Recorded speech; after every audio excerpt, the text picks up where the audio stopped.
Buenos días hermanos, buenos días amigos que están sintonizando la predicación del día de hoy.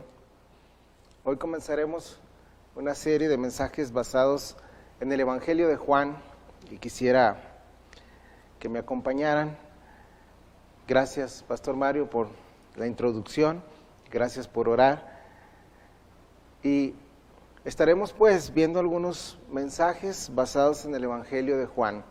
Y hoy veremos uno que yo he titulado Una fe que condena o una creencia que condena. Y está basado en el versículo 30 del capítulo 8 del Evangelio de Juan. Del versículo 28 hasta el versículo 30 del Evangelio de Juan, la lectura nos dice lo siguiente. Les dijo pues Jesús: cuando hayáis levantado al Hijo del Hombre, entonces conoceréis que yo soy, y que nada hago por mí mismo, sino que según me enseñó el Padre, así hablo. Porque el que me envió, conmigo está. No me ha dejado solo el Padre, porque yo hago siempre lo que le agrada. Hablando él estas cosas, muchos creyeron en él.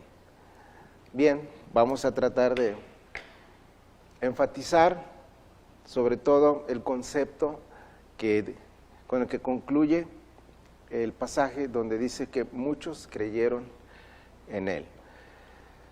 Creemos nosotros que al dar una lectura al Evangelio de Juan, una lectura continua, nos damos cuenta de que es un poco diferente, es distinto a los otros evangelios. El Evangelio de Juan tiene como una nota precisamente la salvación de las personas.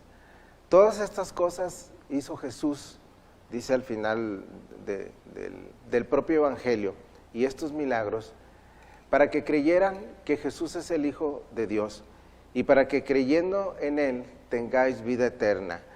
De tal forma que todos los eventos que nosotros vemos narrados en el Evangelio de Juan, tienen como propósito manifestar la salvación, la fe salvífica que trae el Señor mismo cuando tenían un encuentro con las personas. Desde el capítulo 2, en el Evangelio de Juan, estamos viendo cómo el Señor está cumpliendo ya su ministerio y haciendo milagros, cumpliendo las profecías que se decían acerca de Él, de su poder, de su autoridad y de su gracia. En el capítulo 3 vemos una confrontación, un encuentro con un líder religioso. En el capítulo 4 con una mujer. En el capítulo 5 haciendo misericordia y sanidad sobre un paralítico. El capítulo 6 alimentando a una gran multitud con solo unos panes. En el capítulo 7 ya vemos el ministerio de Cristo un poquito más firme, con más oposición, pero desde el capítulo 3 vemos nosotros a nuestro Señor teniendo encuentros con las personas y confrontando a las personas con el estado de su alma. Y ya para este capítulo 8, como lo veremos, el Señor ya ha expresado parte de su doctrina y parte del propósito por el cual Él había venido. Y también ya había manifestado que Él iba a morir y que las personas no lograban comprender que Él era el Mesías y no comprendían la misión para la cual el Señor había estado aquí en la tierra y había pisado Jerusalén. Vosotros no sabéis de dónde vengo, les decía, ni a dónde voy. O sea, para estas instancias todavía gran parte de las personas no lograban comprender quién era nuestro Señor Jesucristo. Y las personas que lo seguían de cerca eran las que tenían oportunidad de estar escuchando y estar expuestos a los principios y explicaciones que el Señor mismo decía. Y esto que he dado lectura del versículo 28 al 30, lo hace el Señor en el templo, según Juan 8, 19 y 20, porque Él estaba hablando de su Padre, que no conocían al Padre y tampoco lo conocían a Él. Y en el versículo 20 dice que estas palabras habló Jesús en el lugar de las ofrendas, enseñando en el templo, y nadie le prendió porque aún no había llegado su hora. Y luego sigue hablando, otra vez Jesús les dijo, etcétera, etcétera. Y así llegamos pues al pasaje que tenemos en mente explicar el día de hoy. Voy a repetir la lectura del versículo 28 en adelante. Cuando hayáis levantado al Hijo del Hombre, entonces conoceréis que yo soy, y que nada hago por mí mismo, sino que según me enseñó el Padre, así hablo. Porque el que me envió conmigo está, no me ha dejado solo el Padre, porque yo hago siempre lo que le agrada. Y hablando estas cosas, dice, muchos creyeron en él. Nosotros a una lectura rápida y superficial de este pasaje podríamos pensar que esta referencia que hace Juan nos está diciendo que este cúmulo de personas, que no era menor, era un gran número de personas, habían creído en él. Y cuando nosotros hablamos de la fe bíblica, el concepto de fe, esta palabra tan pequeña, si no es que la más pequeña de toda la Biblia, fe, debe ser entendida en el contexto donde está escrito. Creer también debe ser contemplado, examinado en el lugar donde está escrito y dicho. Porque hay personas, muchas personas, que cuando logran escuchar parte del Evangelio, de las noticias que tiene la Biblia, cuando se habla de la persona de Cristo, de su obra, de su nacimiento, es festejado cada 24 de diciembre, en Semana Mayor las personas en general piensan en Cristo y dan como un hecho la verdad de las épocas en las que se recuerda la persona de nuestro Señor Jesucristo. Y podríamos pensar que las personas creen lo que están escuchando, y según la época, como el nacimiento de Cristo o su pasión en Semana Mayor, y podemos pensar nosotros que esa es una fe correcta, es la fe que lleva a la persona a un conocimiento salvador de Cristo, pero no es así, y el Señor se encarga de explicarlo. Si hay alguien que pudo aclarar todos estos aspectos en relación con la fe, el mejor predicador que ha existido en toda la historia, nuestro Señor Jesucristo, Él tenía ese interés y esa preocupación de aclararle a las personas el estado de su alma y el estado de su corazón. Hasta el capítulo 6, el primer espacio del ministerio de Cristo, muchas personas le seguían. Pero ya en el capítulo 6, cuando el Señor les hace confrontaciones serias a las personas, una de ellas, cuando alimentó a los 5,000, les dice: ustedes me están siguiendo no porque crean en mi persona como Salvador, ustedes me están siguiendo porque comieron pan y se saciaron. Y así, el Señor hacía un énfasis muy, muy concreto en relación a lo que significaba creer en Él. De hecho, en el capítulo 6 del mismo Evangelio de Juan, después de la alimentación de los 5,000, ya muchas personas estaban tratando de separarse de Él. Ya había mucha murmuración en relación con su ministerio. No podían tolerar las palabras del Señor. Y si hay alguien que habló con amor, con autoridad, con compasión genuina, con verdadera misericordia, fue nuestro Señor. Y el Evangelio pues de Juan, capítulo 6, versículo 52, nos dice lo siguiente, porque Él está hablando de que Él es el pan vivo que descendió del cielo. Les está haciendo una referencia al maná que el Señor, el Padre, les había otorgado cuando lo liberó de Egipto. Y Él está haciendo referencia a que en realidad Él es el pan vivo que descendió del cielo. Versículo 52. Entonces los judíos contendían entre sí diciendo: ¿cómo puede darnos a comer su carne? Jesús les dijo: de cierto os digo, si no coméis la carne del Hijo del Hombre y bebéis su sangre, no tenéis vida en vosotros.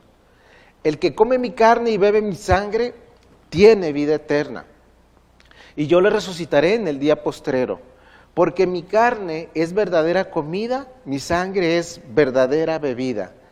El que come mi carne y bebe mi sangre, en mí permanece y yo en él. Como me envió el Padre viviente, yo vivo por el Padre. Asimismo, el que me come también vivirá por mí. Este es el pan que descendió del cielo, no como vuestros padres comieron del maná y murieron. El que come de este pan vivirá eternamente. Estas cosas dijo en la sinagoga enseñando en Capernaum. Versículo 60. Al oírla, muchos de sus discípulos dijeron: dura es esta palabra, ¿quién la puede oír? Sabiendo Jesús en sí mismo que sus discípulos murmuraban de esto, dijo: ¿esto los ofende? Pues, ¿qué? Si vieres que el Hijo del Hombre subir a donde estaba primero. El Espíritu es el que da vida, la carne para nada aprovecha. Las palabras que yo os he hablado son espíritu y son vida. Pero hay algunos de vosotros que no creen, porque Jesús sabía desde el principio quiénes eran los que no creían y quién le había de entregar. No vamos a detenernos mucho en este pasaje, pero lo quiero conectar con el capítulo 8, versículo 30, donde dice que muchos creían en él. Parecía que en el capítulo 6 ya Cristo se iba a quedar solo. Aún sus discípulos se sienten constreñidos con estas palabras. Y lo que está diciendo literalmente el Señor en el capítulo 6 de Juan, comparándose al pan vivo, de hecho ese es un pasaje el que acabamos de leer, que tiene muchas veces la palabra vida y verdadera vida, vida eterna, verdadera bebida, Padre viviente, vivirá por mí, etc. El Señor lo que está diciendo en Juan capítulo 6 es que así como las personas tienen que comer para que los alimentos sean parte de Él y le nutran y la persona pueda vivir, así como lo hizo el Señor cuando les dio el maná en el desierto. Sin el maná, el pueblo que había sido liberado de Egipto hubiera muerto, sin el alimento hubiese muerto. El Señor Jesucristo está diciendo lo siguiente: si alguien no tiene una fe en mi persona y en lo que yo vine a hacer, y yo no soy parte de Él, de su esencia, de su persona, y no me hace parte a sí mismo de mí, no puede tener vida ni vida eterna. Cristo debe ser parte nuestra, esencial, y creo que los discípulos lo estaban comprendiendo, ¿sí? Y esta es una dura palabra, aunque el Evangelio tiene una nota de salvación, también misteriosamente tiene una nota de ofensa, porque al decirle a la persona que necesita ser salvada, pues prácticamente le está predicando que está perdido y que está en condenación. El Señor dijo que Él no apareció aquí para condenar al mundo, sino para que el mundo sea salvo por Él. Pero cuando la persona rechaza las implicaciones de una relación correcta con Cristo, queda en condenación, como lo vamos a ver en el capítulo 8 de Juan. Y vamos a regresar, solamente quería hacer una referencia del problema que tenían las personas que estaban siguiendo de cerca a Cristo, porque la nota del evangelismo y la nota de las buenas noticias que el evangelio tiene para una persona, tienen también esa particularidad que se convierten en ocasiones en una nota ofensiva para la persona, porque le está pidiendo que renuncie prácticamente a su vida, a todo lo que tiene, a todo lo que es. Entonces, si regresamos ahí al capítulo 8, versículo 28,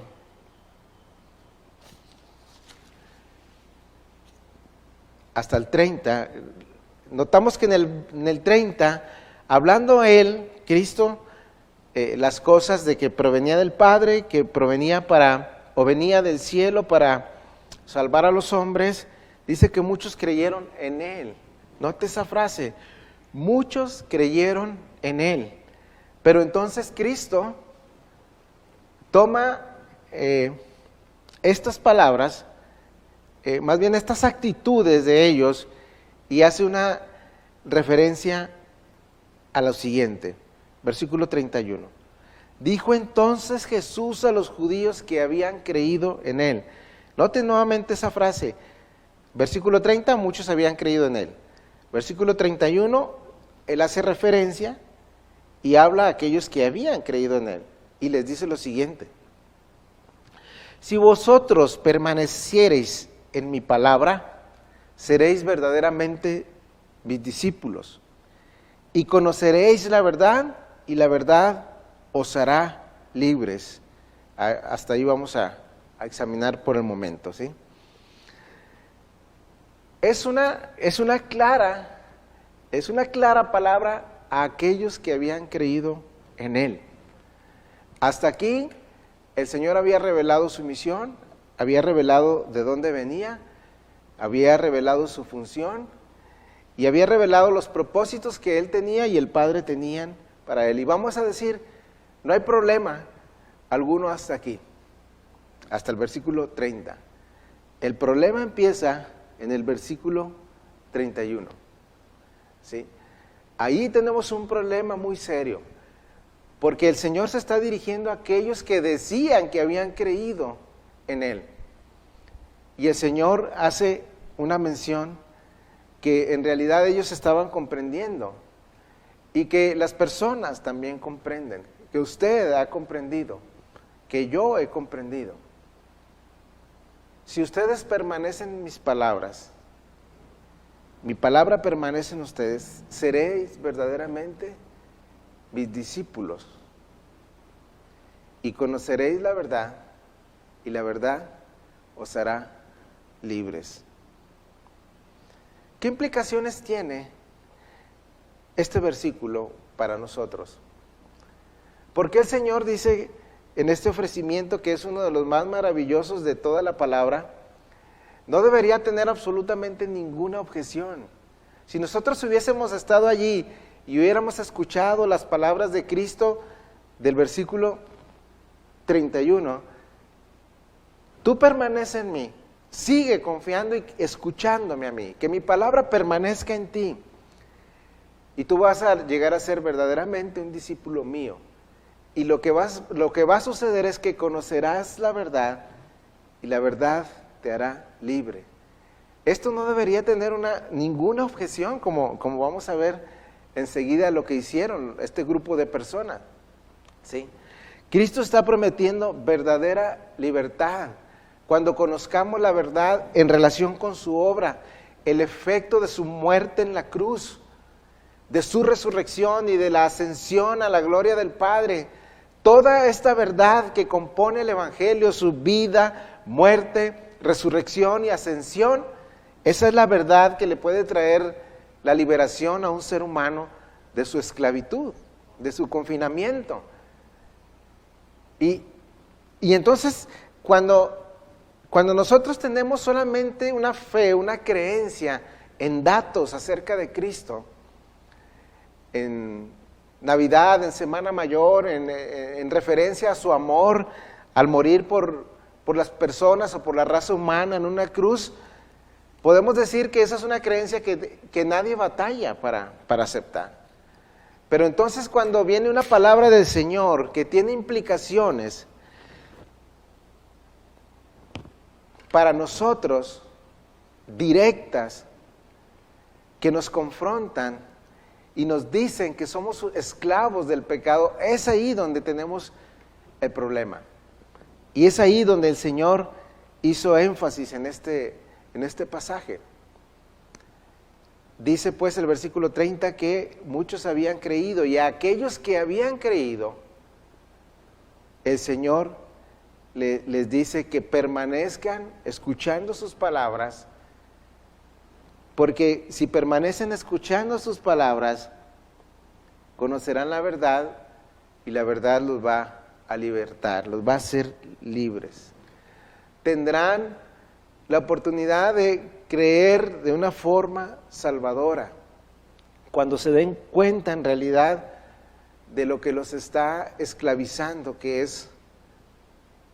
eres tú mismo y yo mismo. La Biblia habla de una fe o de una creencia en datos nada más, en palabras o hasta en actos. Santiago dice que lo siguiente, en su capítulo 2, versículo parece que es 19. ¿Tú crees que Dios es uno? Bien haces. Aún los demonios creen también y tiemblan. Esta es la fe que yo pienso, o la creencia a la que se está refiriendo aquí el Señor. Estos muchos y esta multitud que había creído en Él, en realidad solamente estaba creyendo ciertas palabras en relación con la persona de Cristo, pero no estaban creyendo a su ofrecimiento de redención y de libertad.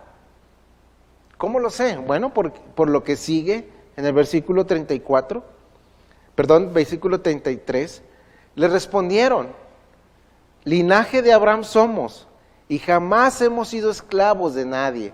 ¿Cómo dices tú, seréis libres? Aquí se puede ver el corazón equivocado de estas personas.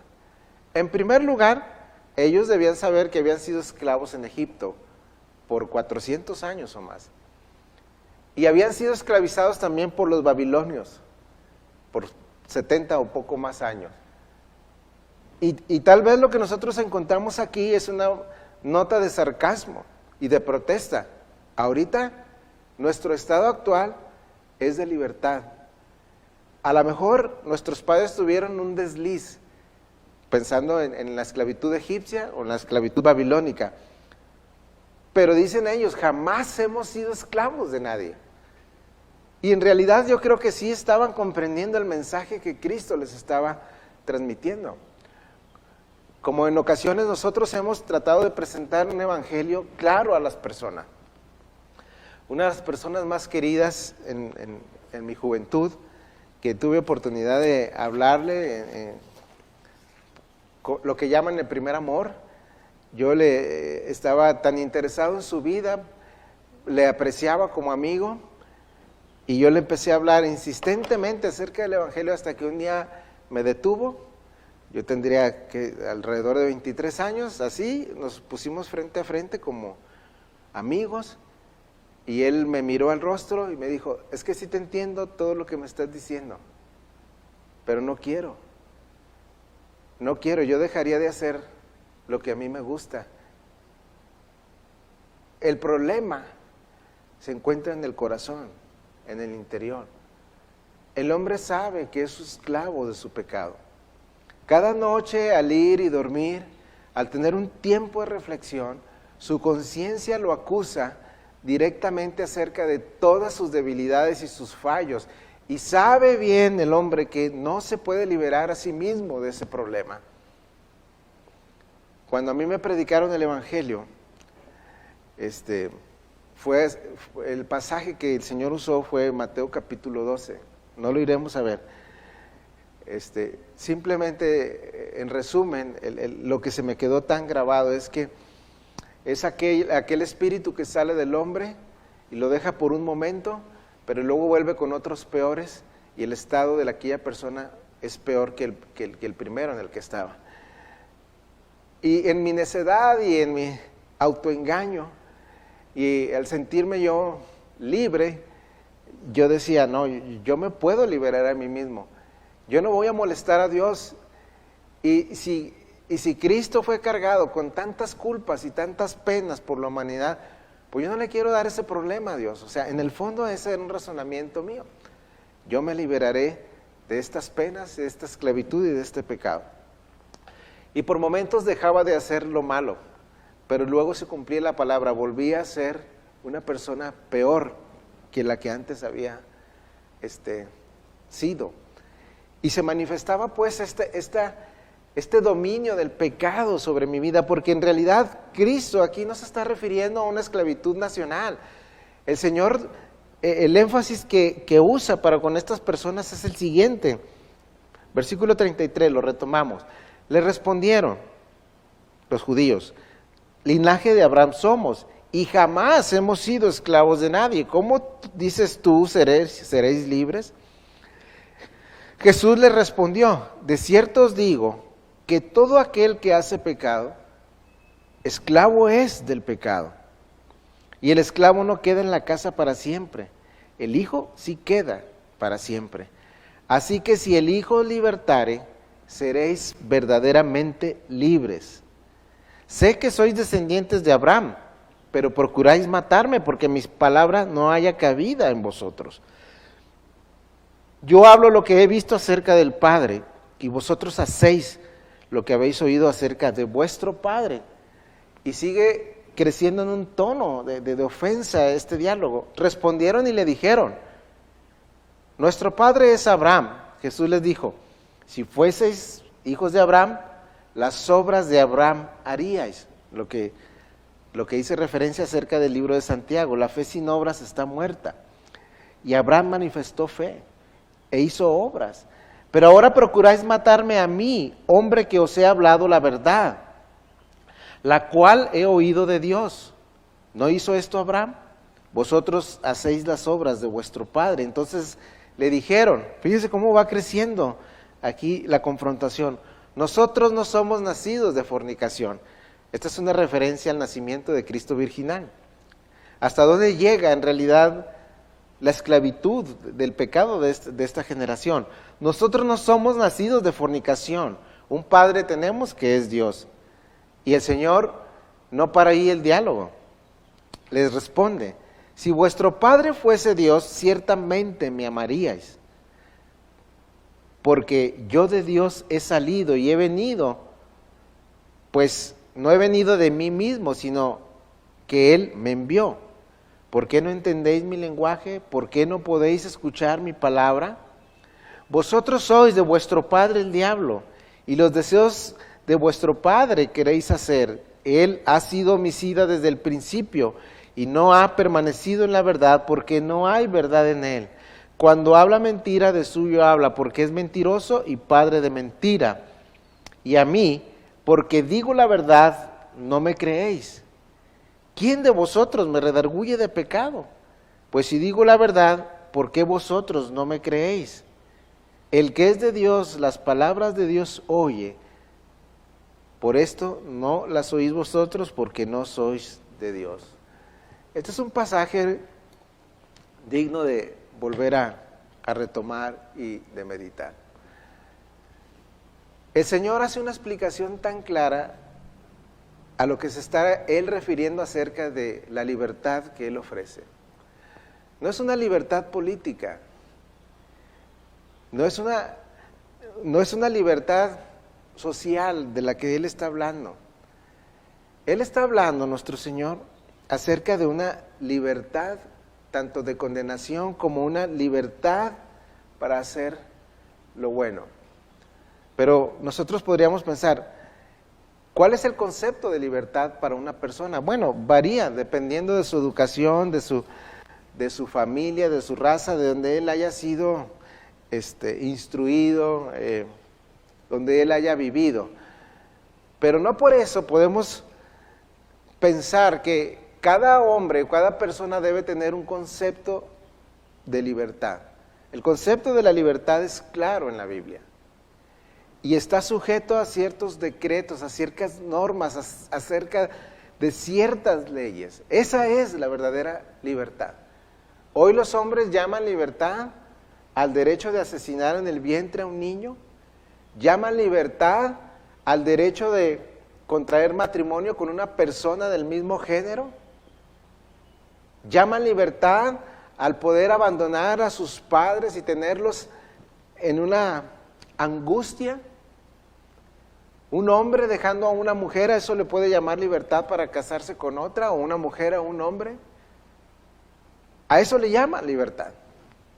Y yo pregunto, ¿de verdad esa es libertad? ¿De verdad eso es libertad para el hombre? El hombre tiene que ser liberado de sí mismo, de lo que tiene por dentro, de su propia esclavitud a su propio pecado. Y eso es lo que está haciendo Cristo aquí en referencia con estos hombres. Todo aquel que hace pecado, que comete pecado, esclavo es del pecado.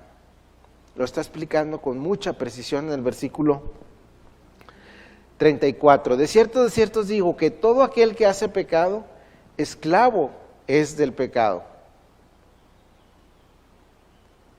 Esa es la respuesta que el Señor da en relación a la libertad que Él está ofreciendo. No hay libertad, amigos, hermanos, sin Cristo. No hay libertad sin un Salvador. Necesitamos un Salvador que nos salve de nosotros mismos, de nuestro propio pecado interno. Que aceptemos que necesitamos esa liberación de Dios, que nuestra fe en Él sea esta sin reservas, como el apóstol Pablo decía en uno de sus textos en Romano. Yo sé que en mí, esto es en mi carne, no mora el bien. A ese concepto debe llegar una persona a la cual se le es ofrecida el Evangelio.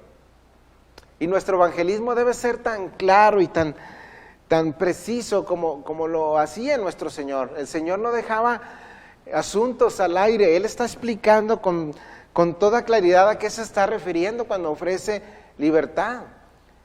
A permanecer en sus palabras, para que conozcan la verdad. Y esa verdad en relación a la persona de Cristo es la única que puede traer libertad a la persona. Si hay alguien de quien Cristo se compadeció en sus diálogos, en todos los evangelios, si hay alguien que le causó compasión a Cristo por el estado mismo de su autoengaño y esclavitud, eran las personas que confiaban en su poder, en su grandeza, en sus riquezas, en su dinero. El joven rico, por ejemplo. Pilato mismo. Todas estas personas que se creían libres en relación con otros. Pero el Señor se compadecía de ellos y en un amor también les predicó y no lograban captar el estado de su propia esclavitud. Es lo que está sucediendo aquí.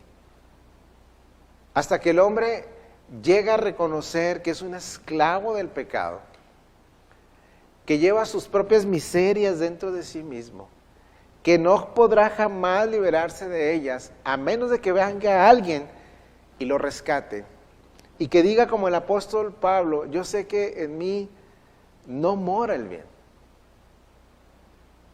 Es que está listo para abrazar el ofrecimiento que Cristo hace de conocerle a Él para ser liberado. Esta esclavitud a la que el Señor se refiere es una esclavitud moral, espiritual, en la que el hombre camina prácticamente todos los días de su vida. Y la oculta, como dice Tim Keller en uno de sus libros, Falsos Dioses, la oculta inclusive en el escarnio. El escarnio es una manifestación tan grotesca y vergonzosa de este estado de esclavitud, cuando la persona siempre tiene que estar mofándose de los demás, denigrando a los demás, creyéndose superior y no se da cuenta que es un esclavo de su propio pecado. Y lo que él usa es entonces el escarnio. Todos están mal, él es libre, él tiene el derecho de decir qué es el bien y qué es el mal. Hay de aquellos a lo malo llaman bueno, dice la Escritura. Y el escarnio de una persona y esa característica de ser un escarnecedor, mofarse y estar siempre denigrando a otra persona, es el estado más corrupto de esclavitud moral que puede tener un hombre. Y no se da cuenta. Y más bien, no es que no se dé cuenta, es que no lo quiere aceptar. Porque él sabe, tú sabes tu realidad. En esas horas de soledad, donde la conciencia te vuelve a acusar y te muestra tu debilidad y tu insatisfacción, porque una cosa es cierta, amigos, cuando la persona se entrega en una vida licenciosa, es una característica común de que él va avanzando en un grado de pecaminosidad. Primero puede tomar algo que no es suyo y luego después lo puede tomar a puños llenos, luego se puede hacer un transgresor. Y lo único que está revelando es que toda esa clase de vida no puede satisfacer el corazón, cada vez necesita más. Y esto lo podemos ver en el sexo y en cualquier otra área de la vida el hombre que se entrega a lo que es supuestamente la libertad, en realidad lo único que está haciendo es atarse más y más a una esclavitud, a un confinamiento, a un estado peor de esclavitud moral y pecaminosa. Es lo que les está diciendo el Señor. Ustedes necesitan liberación, como lo hizo el Señor cuando estuvieron por años esclavos de Egipto. Tuvo que intervenir el Señor. Cuando el Señor regresó a los que estaban cautivos en Babilonia, también tuvo que hacer una intervención divina para que el hombre pudiera ser salvado de esta esclavitud. Y aquí Cristo está prometiendo que su persona, su obra, su evangelio es lo único que puede liberar a una persona de la esclavitud, de su pecado, de su propio corazón corrupto. El que comete pecado, esclavo es del pecado. Entonces continúa pues el diálogo y el Señor les dice pues el concepto de libertad era muy diferente del que ellos tenían. Su creencia y su creer al que hicimos referencia, en realidad el Señor dice que los iba a llevar a la condenación. Esa fe a medias, esa fe sin un compromiso, ese creer de una forma legítima y clara en el ofrecimiento del Evangelio y lo que Cristo demostró con su poder y su forma de vivir, cumpliendo la ley, amando a sus enemigos, orando por ellos aún en el mismo seno de la muerte, siendo crucificado. Padre, no les tomes en cuenta esto que están haciendo. Esa es verdadera libertad. Se dice de John Bunyan, el escritor del Progreso del Peregrino, que aun cuando él estuvo confinado en la cárcel por causa del Evangelio, era el hombre más libre que podía existir. Esteban y los primeros mártires, cuando fueron llevados a la muerte, lograron orar por sus enemigos, aún en el seno de la muerte. Esa es libertad. Libertad para hacer lo bueno. Esa es la libertad que Cristo otorga.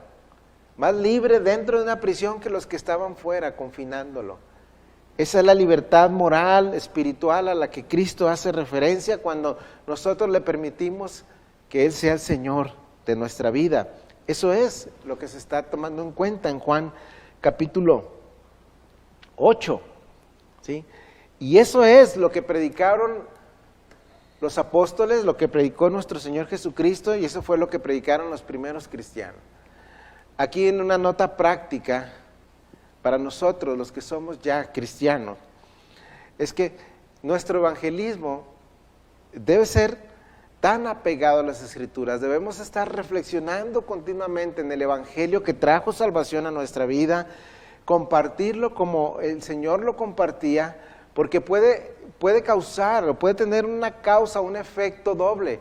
Por una parte, en el Nuevo Testamento vemos que cuando el Evangelio era presentado, muchos creían en él, y otros no creían y se oponían, como lo vemos todo en el libro de los Hechos, como lo vemos en la vida de nuestro Señor Jesucristo.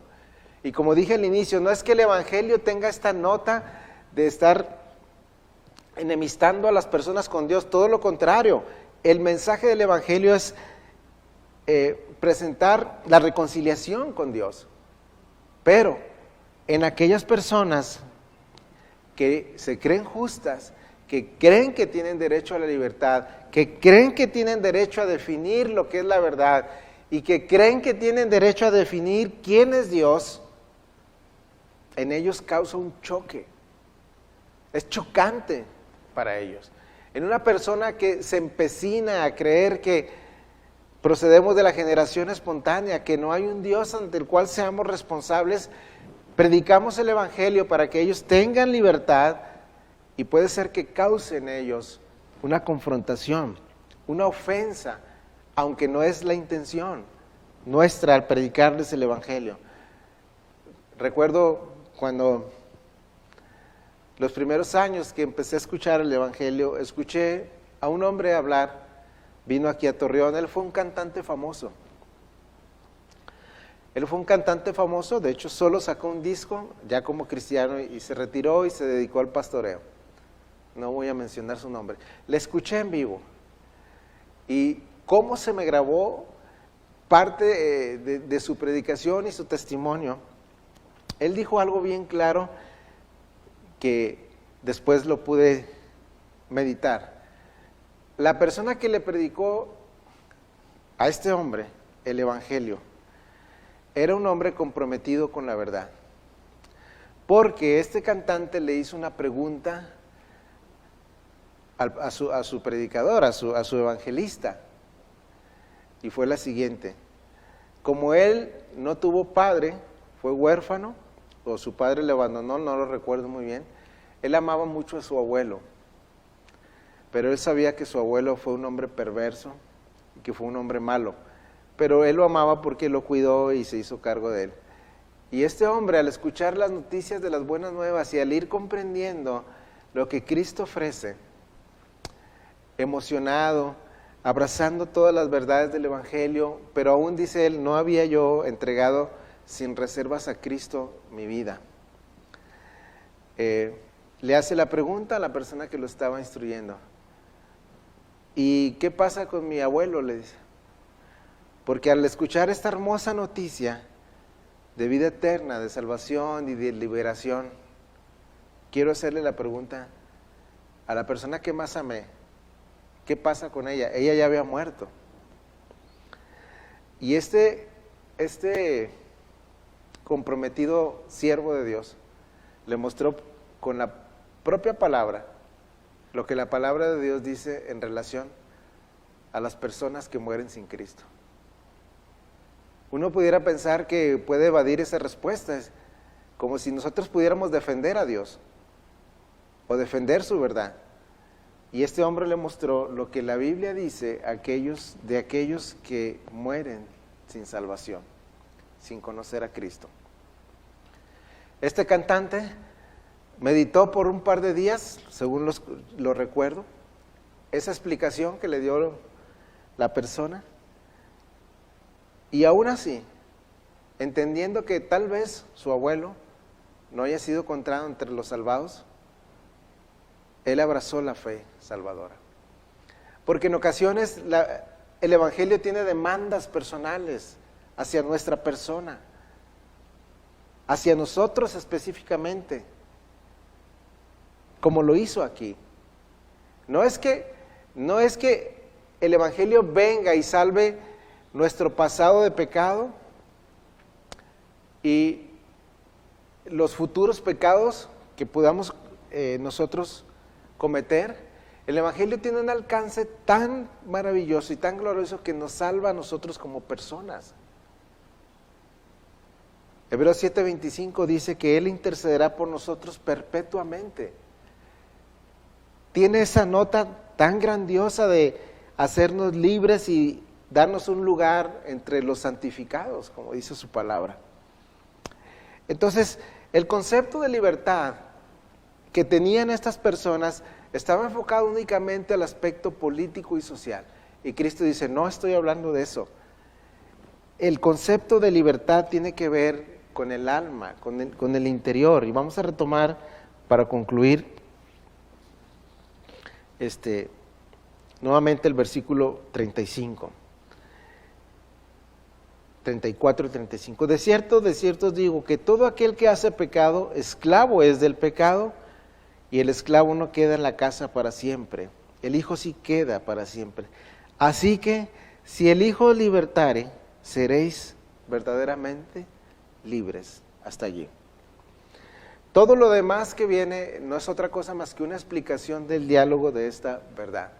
Por una parte, ellos se aferraban a que eran descendientes de Abraham, y Cristo les explicaba, ustedes no son descendientes de Abraham, sus obras manifiestan que no son descendientes de Abraham. Y hoy nosotros pudiéramos pensar que como iglesia, que como predicadores, personas que acuden a las iglesias, personas que están sentadas en las iglesias, son hijos de Dios, pero puede ser que la fe de muchas de las personas que asisten a las iglesias sea como la de estos judíos, solamente con un concepto racional de hechos, eventos, historia, conocimiento en relación con la persona de Cristo, pero no con una experiencia de salvación. Una fe salvífica, como lo define la Confesión de Westminster. ¿Tú crees que Dios es uno? Dice la palabra de Dios. También los demonios creen y tiemblan. Pero no es esa fe la que salva, no es una fe intelectual, aunque tiene razonamiento lo que se nos explica en el Evangelio. Debe ser una fe que se experimenta, una unión con Cristo. Esa libertad que el hombre necesita, moral, espiritual, solamente Cristo la puede otorgar. Todo lo demás que se levante en aras de la libertad, como lo mencioné, la definición del hombre de libertad no es otra cosa más que una esclavitud muy profunda.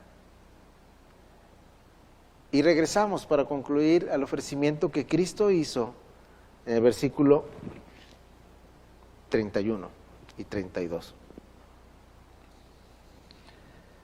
Dice lo siguiente: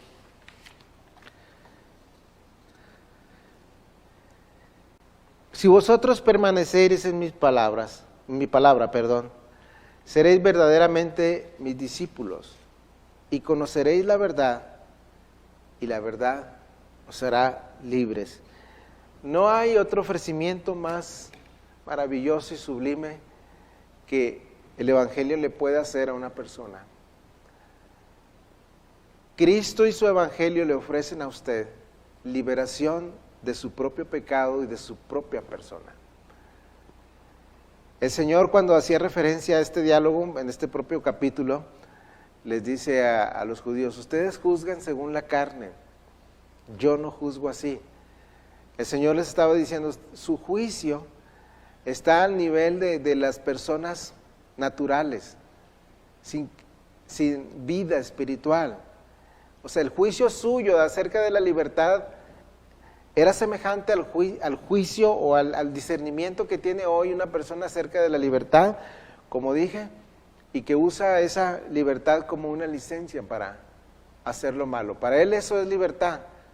Salir de casa sin que le diga nada, tener otra mujer sin objeciones, poder hacer lo que él quiere, eso el hombre lo llama libertad. Pero no es otra cosa más que una esclavitud muy profunda. Y el Señor se los está mencionando aquí. Si vosotros permanecéis en mi palabra, seréis verdaderamente mis discípulos y conoceréis la verdad, y la verdad os hará libres. Esto lo hemos experimentado aquellas personas que por momentos hemos cesado de luchar y hemos dicho: sea Dios veraz y todo hombre mentiroso. Si Dios dice que si yo continúo cometiendo ciertos pecados, esclavo soy del pecado, y que no podré yo por mi propia fuerza liberarme de él, necesito un libertador, necesito un salvador, necesito al Hijo de Dios que demostró poder, que demostró poder sobre los enemigos, sobre el diablo, sobre Satanás, sobre el mundo, sobre el propio pecado, sobre la muerte. Yo necesito este libertador. Y él me dice que si yo comprendo esas verdades y me aferro a estas verdades y a su persona, seré verdaderamente libre. Y no es que el Señor nos quite nuestros gustos, nuestras preferencias, nuestra forma de razonar, no, ahora la usamos para su gloria. Podemos arrepentirnos cuando hacemos algo malo. Tenemos esa libertad de regresar a Él, de corregir y con su ayuda ser liberados de esa esclavitud pecaminosa que en el pasado teníamos. Entonces, para finalizar sobre esta reflexión y sobre el tema en particular, yo le puse como título: una fe que condena, una creencia que condena. Porque a menos de que el hombre en realidad pueda decir, como el apóstol Pablo: yo sé que en mí, esto es en mi carne, no mora el bien, y que reconozca el estado de su esclavitud moral, espiritual, pecaminosa, escarnecedora, cuando su conciencia le acusa y acepte que es un esclavo en realidad de su propio ser, podrá abrazar ampliamente y verdaderamente el evangelio que Cristo ofrece.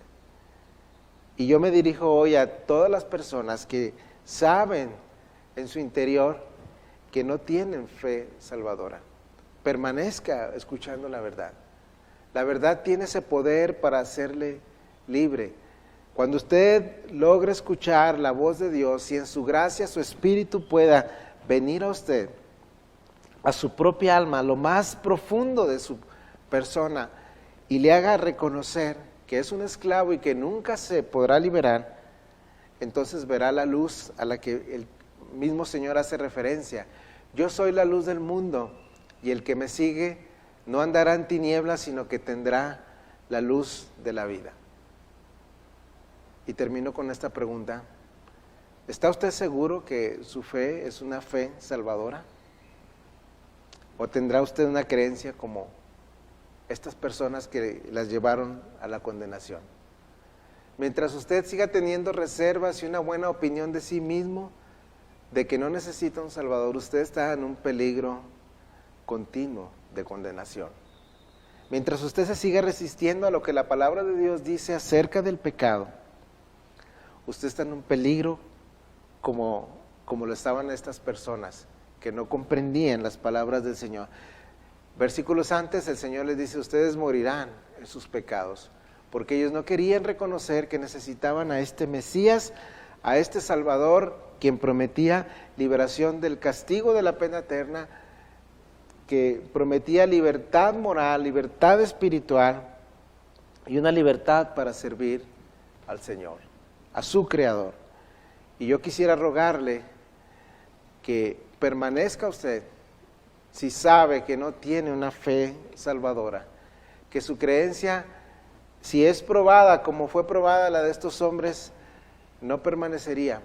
Si sigue siendo usted un esclavo del pecado, entonces de verdad no ha encontrado la libertad que Cristo ofrece. Necesita actuar, necesita creer sin reservas, necesita comprender que es un esclavo y necesita más que eso, la libertad que Cristo ofrece. Lo va a liberar de sí mismo, de sus propios pecados, y le va a dar una nueva vida, una vida eterna, una forma nueva de vivir, de honrar a Dios y de tener verdadera libertad obedeciendo sus mandamientos. El Señor bendiga su palabra. Haré una oración para despedir este sermón. Padre, queremos darte muchas gracias esta mañana, y yo te suplico que obres en gracia a las personas que pudieron escuchar este día. Y lo que te pido para ellos, Señor, es que analicen su estado, analicen su vida, analicen si están en una verdadera relación contigo. Si cuando viene la prueba, ellos pueden responder en gracia con el poder que Cristo da, con la nueva vida que ha sido otorgada en Cristo. O si continúan teniendo reservas, o si continúan pensando que no necesitan esa libertad. O si continúan pensando que no son esclavos del pecado. Yo ruego tu gracia, Señor, para ellos.